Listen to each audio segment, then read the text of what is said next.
This is Rick. This is a long overdue video. What I did before was I sent out a deviation having you guys ask a bunch of questions that you want me to try to answer on these things, and I'm going to go through a list. I typed them all out, or actually I copy paste them and printed them.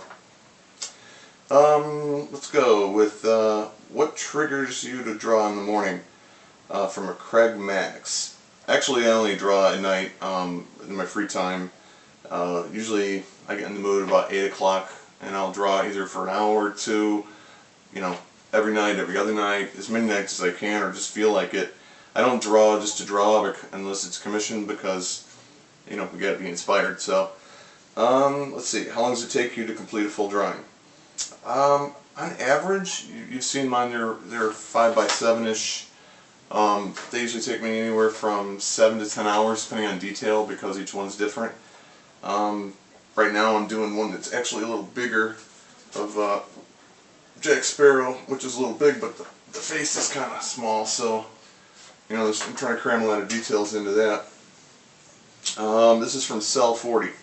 Hi Rick, my question is, when you draw, do you listen to music? I need music to help me concentrate. If I do, it's because no one else is home and I don't want to disturb anybody. I like chill music, and my son Andrew Bell actually plays exactly the kind of music that doesn't distract me. So I do that, or I watch TV, which is right there next to me, or just kind of have it on in my ear. How do you find time for pictures? Because I know you make a lot of them, and they take around 6 hours, and you also have a job. Well, I kind of answered that one. I only do them at night. Like this past week I didn't draw at all, but I've had weeks where I'll draw every single night. I'll get in crazy moods sometimes and draw off and on all day on Saturday or Sunday, like today. This is from Ching Ching Bling. All the questions I had were answered or asked. Only one question: while you were drawing, you listened to music or TV? I just answered that one. This is from Lark Romeo.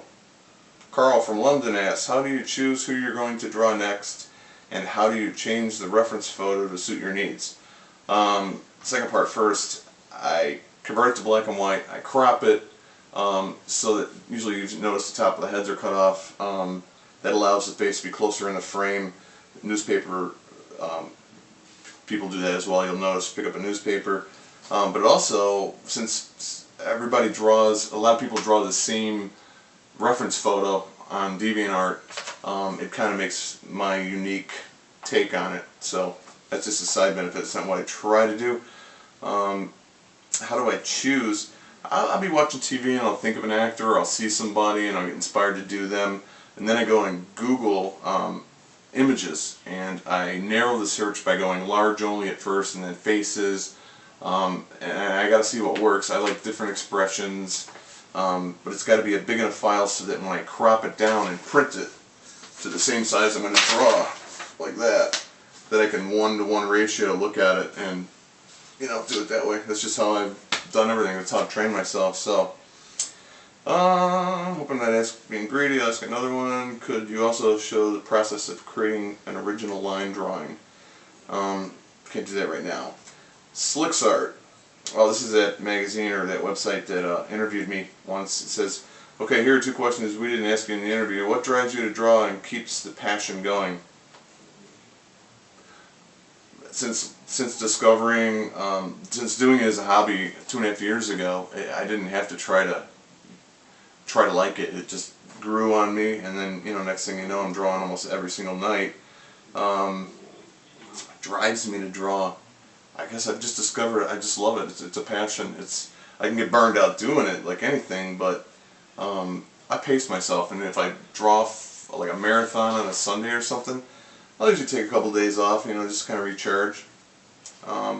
Falling Dark, how about shading techniques for those who don't have any fancy schmancy pencils at our disposal? Don't know how to answer that one, because I don't think pencils are very fancy schmancy anyway. They're just pencils. If you can't afford some tortillons, they're like $1 for 4 of them. Maybe roll up some paper, I'm sorry, I don't know how to answer that. Outlaw Ninja, how to choose the right picture for drawing preparation. in preparation of said picture to get right contrast, color, scheme, shading, etc. that you do. I convert to black and white because that's just how I can see how pencil is going to look, and my brain kind of tries to imagine what B or 2B or whatever I'm going to use to try to reproduce that same texture, that same tone. And sometimes before I print the picture, I'll adjust the contrast so it's like higher contrast of lights and darks. I love a wide range of contrasts. Madison07, I'm drawing a picture of my mom, and she has blonde hair. I'm having trouble drawing her hair. Could you help me? Just remember to draw in between the hairs. Don't draw the blonde hairs, because you can't draw the blonde hairs. You draw in between, and what's left is the blonde hair. It's called negative space drawing. I'm going to do a tutorial on that. So, the sign maker, Frank from Holland, asks, which pencils do you use for the dark areas? It took me some time to find out the paper and pencil come in many qualities. What is the right combination to use for portrait drawing? I've discovered in the last year and a half to use Bristol Smooth paper, 300 series. It doesn't, it blends really well. It doesn't like what is it, Bristol Vellum? Yeah, Vellum.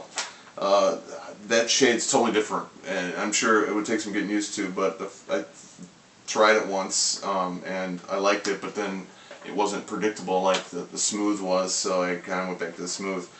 But pencils, I've tried just a few, and the ones I'm hooked on and will stick with are these Mars Lumographs. They're wood. To get the dark shades though, I use a B or 2B only. I never go darker than 2B. It gets too waxy. Actually, there's clay in the graphite. It makes it softer. And then, not that I blend the dark areas, but it's just really waxy. So, and I did a video on that actually, where you like scrape it into the drawing. You don't draw like this. You draw like you scrape it into the two small areas at a time. I usually go with a B, and then I'll go over again with a 2B, so it gets even darker. Fairweather Johnson from Sweden asks how you restrain yourself from over-blending and then having to kneadable eraser your way back to the correct value only to over-blend once again.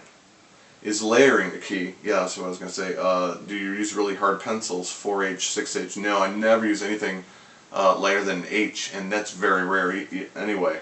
I'd rather go, I do layers. I don't want to go too dark and then try to lift it back out, just get darker and darker and darker, rather than have to, erase. Hopefully that answers your question. I think that's, yeah, same question twice. It would be helpful for me to know what keeps you motivated to draw so often.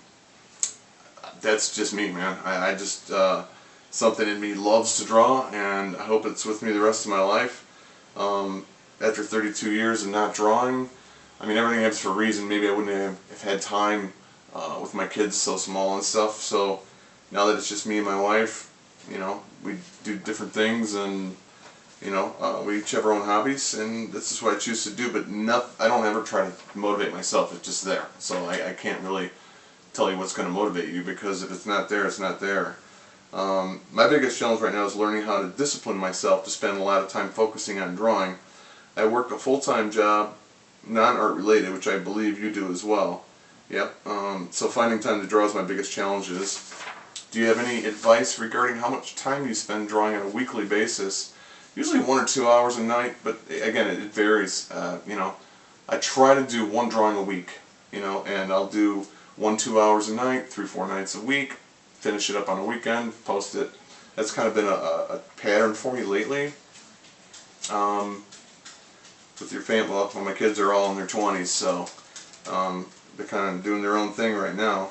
Have you noticed that certain brands of pencils or paper work better than others?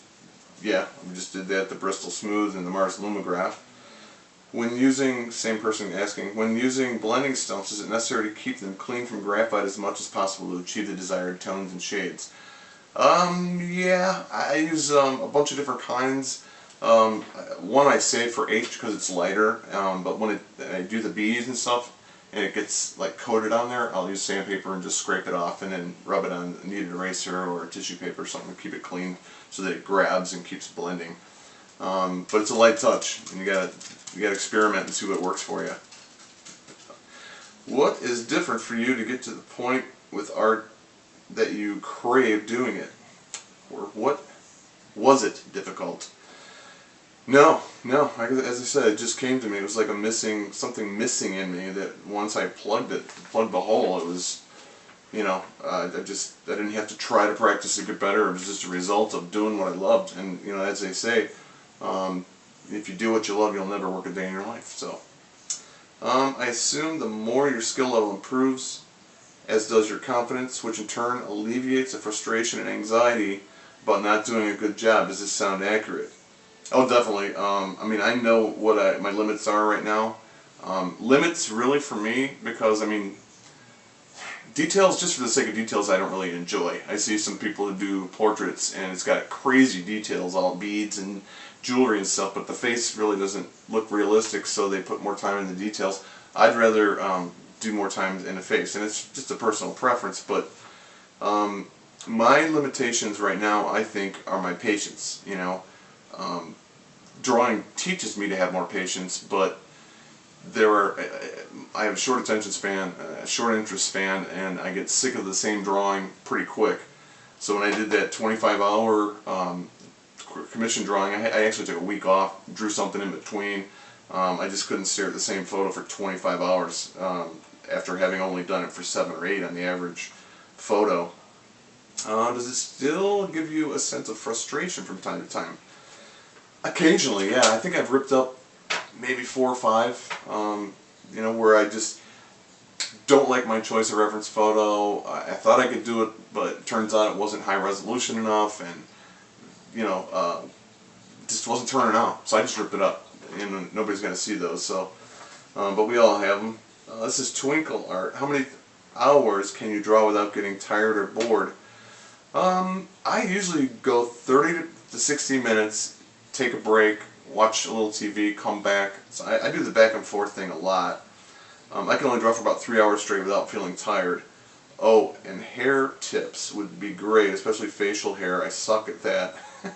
I notice on like the darker hair, like the wisps, like the straight hairs, if you go too soft, it's dark enough, which what you may be wanting, but you gotta like sharpen it every hair. So I found by pressing hard on like an F pencil or an HB, a really sharp, will go dark, and you can get 7 or 8 hairs in before you got to redo it. But also facial hair, just remember it's not all uniform, all the same. It's like letters. I just kind of picture like doing X's and Y's and just going all over the place, and then I fill in the gaps. I don't start all in one little area and then work my way all the way across. I'll just do it all over and just start filling it in more and more and more and more. I think that shows, it seems more natural, it looks more natural, I think.